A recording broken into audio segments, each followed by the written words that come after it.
What's up mga utol? Napaaga yung inuman sa amin dito ngayon mga utol, pero ay magbo-voice over pa rin ako dahil ayaw kong makalingat sa inyo kahit na isang araw. Kahit na nakainom tayo mga utol, ay importante pa rin sa akin na makapag-post sa isang araw para napapanood nyo pa rin ako at walang palya. Ay mas mabisa nga naman mga utol kung walang palya ako magpo-post, at saka itong ipopost ko ngayon mga utol ay saktong-sakto pamulutan nyo kung sakaling mag-uumpisa pa lang kayo mag-inom. Napabisita kasi rito yung bayaw ko mga utol, kaaga-aga nilang inayos yung motor ni Airpat, kaya naman ay napaaga rin talaga ng shot, kaya pagkagising ko ay talaga naman napatagay na rin. Ay alangan naman natanggayan pa natin mga utol, ay blessing na yung dumadating.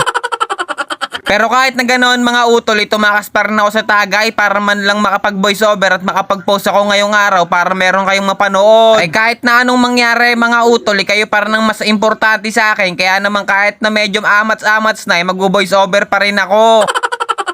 Ay lalo na tong recipe ni Airpat, ay wag na wag nyo papalagpasin to mga utol, dahil pang ulam at pamulutan mga utol, katalo na napagkabisa talaga nento. Kaya naman ngayon ay ginaganapan na ni Airpat. Kung nakikita nyo naman mga utol, ay paulit-ulit nang hinugasan ni Airpat para mas quality talaga. Ay kahit na nakainom tayo mga utol, control na control yan. Tignan nyo naman kasi kung anong ginagawa na ni Airpat dito. Pinagtatad na nga tong mga sibuyas ng saktong size lang, at pinagtatad na nga tong bawang ng maliliit na size lang din. At dahil natapos na nga si Airpat magtadtad dito ng mga panggisa niya, binuksan niya na nga itong kalan nang mapainitan na itong talyasi, at nung uminit na nga itong talyasi, nilagyan niya na nga ng mantika, at nung uminit na nga itong mantika, binuhos niya na nga rin itong bawang na magisa na, at sinunod na nga rin itong sibuyas. Ay talaga naman, nauutal-utal na mga utol. Paano ba naman kasi amats na? Tapos ganito pa mangulit si Manang Lia, sinong hindi mahihilo?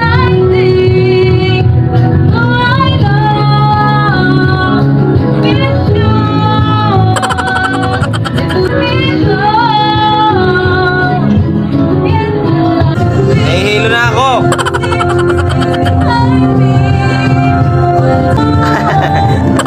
Hey! Guys!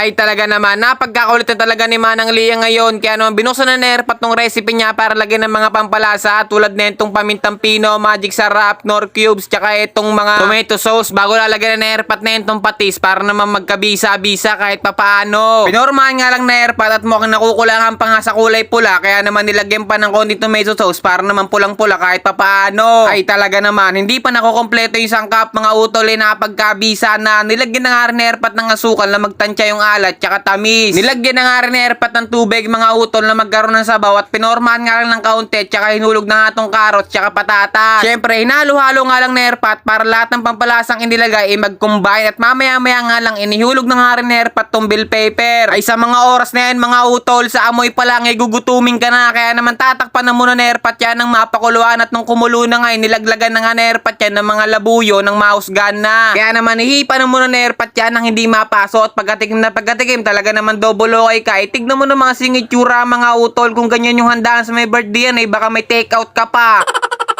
Kaya naman tatakbo na muna ni Airpat yan mga utol, at biglang dumating na si Airmat.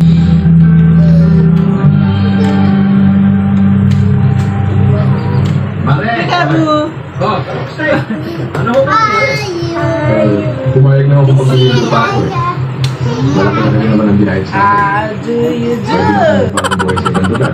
Ay sa sobrang bisa nga ng ulam namin mga utol, at sobrang bango na rito sa loob ng bahay, naghain na nga rin kagad si Utol. Kaya naman inilapag na ni Utol ang mga dapat ilapag dito sa lamesa. Tignan nyo naman kasi kung gaano kasarap ang FT namin ngayong gabi mga utol. Kaya naman kain tayo mga utol, at pagsalu-saluan na natin to, at binili pa nga namin sa labas to mga utol, at talaga naman napagkabisa. Kaya naman habang nakain kami, magsha-shoutout ako. Kaya shoutout sa utol natin na si Emerson Ignacio, kay Prince AJ Bedwa from Iloilo, kay Ronald Davis, kay Sherilyn Navarro, kay Jermaine Pinopiolita, kay Jericho Amante Gargules, kay Gary Almeda, kay Adrian Ruca, kay Eloisa Marie Ramos from Teresa Martires Cavite, kay Catherine Bunso from Dubai, kay Junski Ileheda from Taguig, kay Manuela Atilo, sa Family Pabro Santo Tomas Batangas, kay CJ Velasquez from Dasmariñas, at sa utol natin na si Arvin Velasquez from Arayat Pampanga. Shoutout sa inyo mga utol, kaya nga dito na lang, paalam!